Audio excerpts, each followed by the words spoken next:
All right, check this out, man. When you talk about wasted potential in sports, Neymar's name comes up almost instantly. And that's crazy because we're not talking about some average dude here. We're talking about a kid who, from the time he was barely a teenager, was being hailed as the next Pele, the guy who was supposed to carry Brazil back to the promised land, the guy who had the flair, the tricks, the swagger, the charisma, and the kind of raw talent that makes you stop whatever you're doing just to watch him with the ball at his feet. And yet, here we are in 2025 still asking this question. Did Neymar live up to it, or did he kind of let it slip through his fingers? And that's what makes this whole conversation so wild, because with Neymar you get this beautiful contradiction. On one hand, he's got the trophies, the stat, the highlight reel that will live forever, and on the other hand there's this lingering feeling of, man, he could have been so much more. And that tension, that push and pull, is exactly what we're going to dig into today. So buckle up, because this isn't just about Neymar. It's about what greatness actually means, how we measure it, and whether pure talent alone can carve out a legacy that lasts forever. Man, when you talk about Neymar's early brilliance, you're talking about one of the most ridiculous rises in modern football. Like, this kid came out of Brazil, and the hype wasn't just hype, it was real. Like, you could see from the first time he touched the ball that he was different. His balance, his flair, the way he could dance around defenders. It was like he was built in a lab to make highlight reel. And at Santos, he was literally a teenager embarrassing grown men, pulling off nutmegs, rainbow flicks, and finishing goals that felt like they belonged in a video game.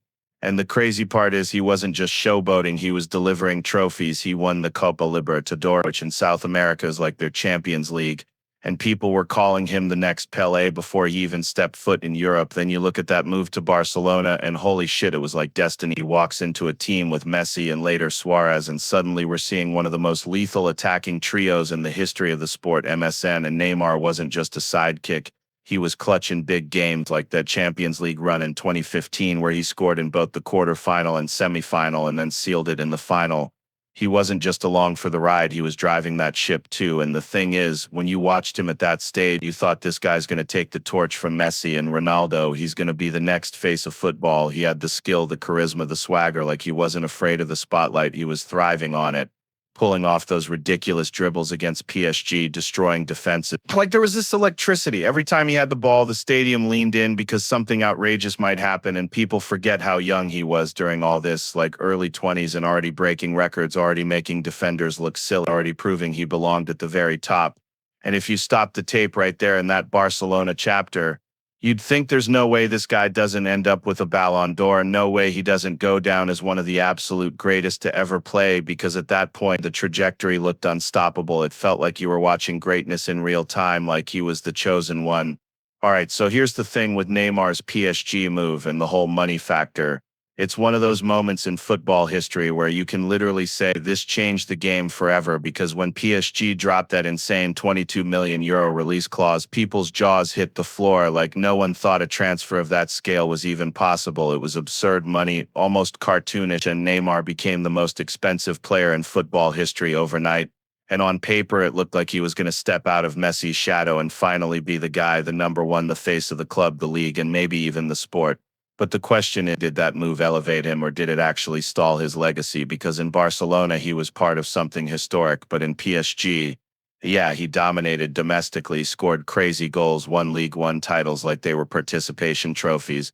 But the real test, the Champions League, that ultimate proving ground, that's where people started poking holes. Like, he had that unreal performance against his old club, Barcelona, in that 6-1 comeback, which, by the way, was insane, one of the greatest individual games ever. But then after the move, year after year, he's either injured at the wrong time or he's not able to drag his team to the top, and suddenly the narrative shifts from Neymar's the next Ballon d'Or winner to, man, he's wasting his prime playing in a league that doesn't challenge him enough. And that's where the money comes in, because PSG was like a billionaire's toy, throwing cash at big names to build this super team, and Neymar was the centerpiece of that. But it also made him look like he chose money and being the superstar of a smaller stage instead of chasing legacy alongside Messi and Cristiano. And people don't forget that. Like, when you compare him to the GOATs, you want someone who thrived under the biggest pressure, and PSG just didn't give him the platform consistently. So the crazy part is, the transfer made him rich, it made him iconic off the field, but it also made people wonder if he cared more about fame and lifestyle than becoming the undisputed best in the world. And that's why the PSG move is this double-edged sword, because it cemented his stardom, but it also put this giant asterisk next to his career. the wild thing about Neymar. You look at his career and you realize injuries and lifestyle might be the biggest what if factors in modern football because talent-wise, this guy is a freak.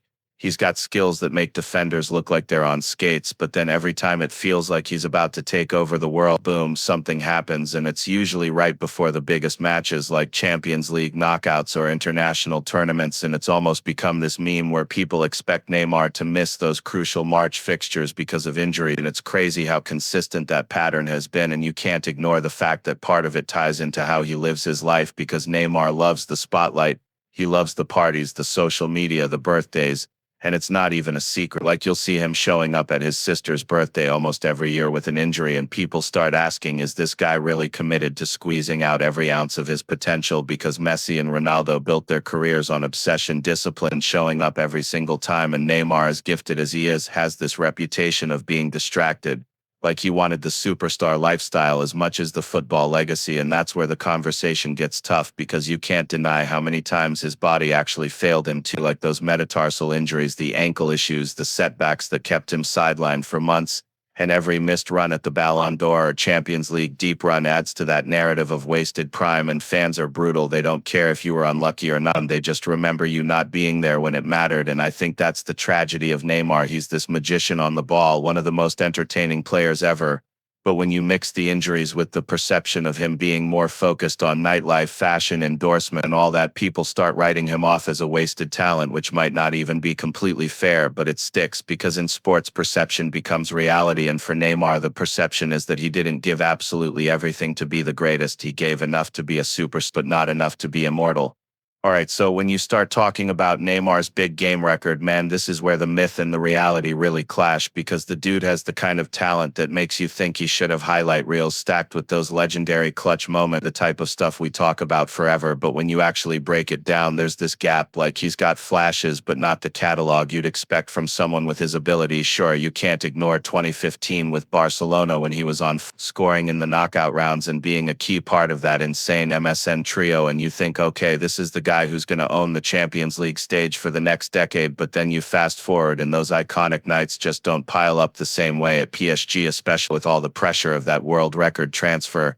He was supposed to be the guy to lead them to Champions League glory, but instead you see him injured in crucial ties or overshadowed by Mbappe, and you're left waiting for that one defining moment that never consistently can.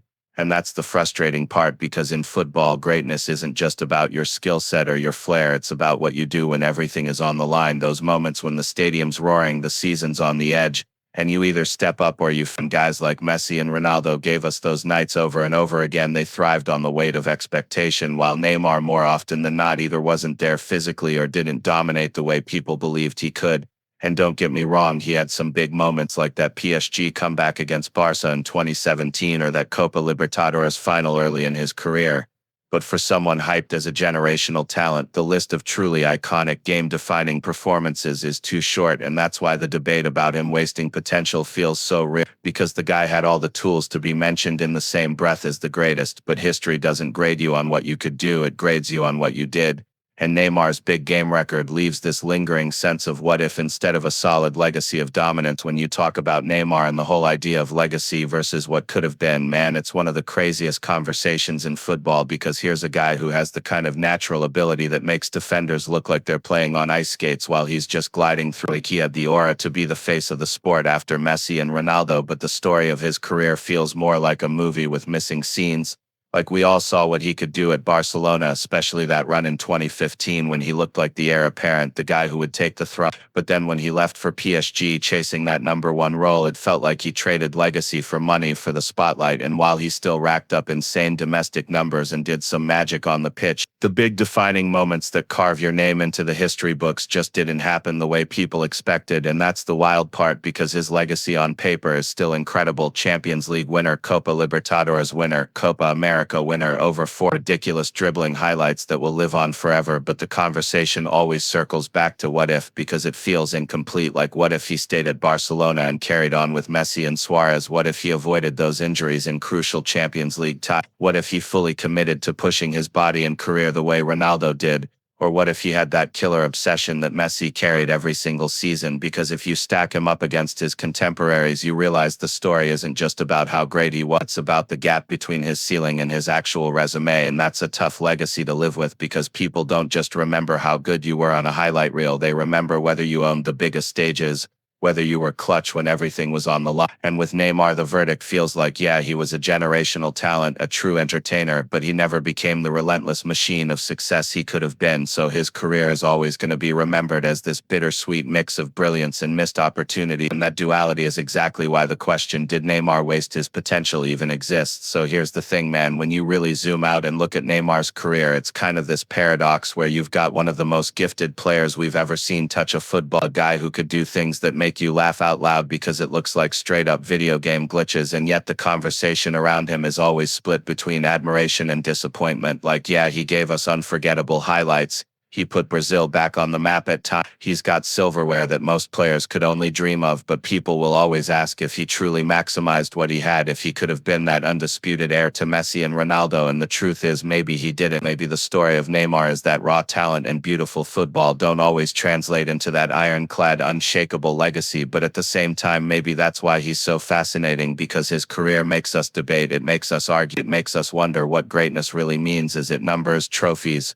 or is it those moments that stick in your brain forever? And with Neymar, you get all of that rolled into one messy, brilliant, frustrating package. So whether you think he wasted his potential or lived up to it, he's still one of those guys who'll forever be part of football's mythology, and that in itself is kind of legendary. Anyway, guys, thanks for hanging out and diving deep into this conversation. I really appreciate you for sticking with me till the end. Good luck with whatever you've got going on in your life right now. Stay curious, keep questioning, and as always, thank you for listening, and I'll catch you on the next one.